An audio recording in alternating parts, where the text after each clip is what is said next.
कैसे हमारे जन्म होने से लेकर हमारे मरने तक टैक्स पे टैक्स सरकार हमसे वसूलती है। बच्चे के पैदा होने से पहले, उसकी आंखें खुलने से पहले जो उसको वैक्सीन लगती है उस पर 5% जीएसटी लगता है। जिस अस्पताल में बच्चा पैदा होता है उस हॉस्पिटल के कमरे के चार्जेस पर अगर 5,000 रुपए से ज्यादा का कमरा हो तो 5% जीएसटी लगता है। बचपन में बेबी फूड जो खरीदा जाता है उस पर 12 से 18% जीएसटी, डाइपर जो खरीदा जाता है उस पर 12% जीएसटी, बेबी स्ट्रोलर पे 5 से 12% जीएसटी, और जो खिलौने बच्चे को दिए जाते हैं उन खिलौनों पर भी 12% जीएसटी लिया जाता है। तो स्कूल जाने पर यूनिफॉर्म से लेकर जूतों, स्कूल बैग, लंच बॉक्स सब पर जीएसटी लगता है। 12% जीएसटी नोटबुक पर लगता है, 18% जीएसटी स्टेशनरी आइटम पर लगता है, और उसके बाद अगर कोई एक्स्ट्रा करिकुलर एक्टिविटी बच्चे को करनी हो, कोई म्यूजिक क्लास करनी हो या फिर कोई स्पोर्ट्स कोचिंग की क्लास वो ले उस पर भी 18% जीएसटी देना पड़ता है। प्राइवेट ट्यूशन ले तो उस पर भी जीएसटी, और पहली साइकिल जो बच्चा खरीदता है उस पर भी 12% जीएसटी देना पड़ता है।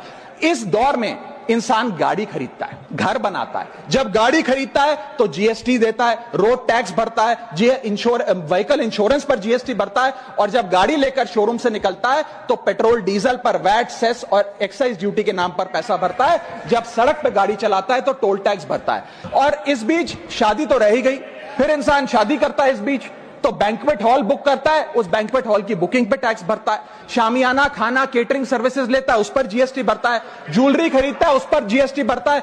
कपड़ा, शेरवानी सिलवाता है, कुर्ता पजामा, सूट पैंट, उस पर जीएसटी भरता है। यहां तक कि वेडिंग इन्विटेशन से लेकर, ब्राइडल मेकअप से लेकर, हनीमून के ट्रैवल तक हर चीज पर सरकार आपसे जीएसटी वसूलती है। जब कोई इंसान मरता है तो उसके अंतिम संस्कार में देसी घी, चंदन वुड, नारियल, इत्तर जैसा सामान इस्तेमाल होता है, उस पर भी जीएसटी लगता है। और जब उसके मरने के उपरांत अखबार में ऑबिचरी की इश्तेहार छपाया जाता है, उस पब्लिकेशन ऑफ ऑबिचरी न्यूज़पेपर पर भी 5% सरकार जीएसटी लेती है। और मरने के बाद जब प्रॉपर्टी उसके बच्चों को या परिवार वालों को दी जाती है, उस म्यूटेशन पर भी सरकार आपसे ड्यूटी सेस लेती है।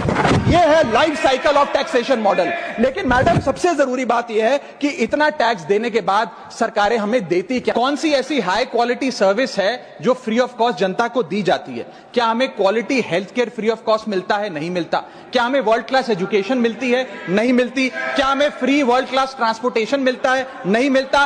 क्या हाई क्वालिटी रोड्स मिलती हैं? अगर अच्छी हैं तो टोल टैक्स भरना पड़ता है। क्या 24 घंटे 7 दिन बिजली आती है? नहीं आती। तो इतना सारा जो टैक्स सरकार इकट्ठा करती है उसका करती क्या है? इसीलिए मैं कहना चाहता हूं that we in India pay taxes like in developed countries to get services like in sub Saharan countries.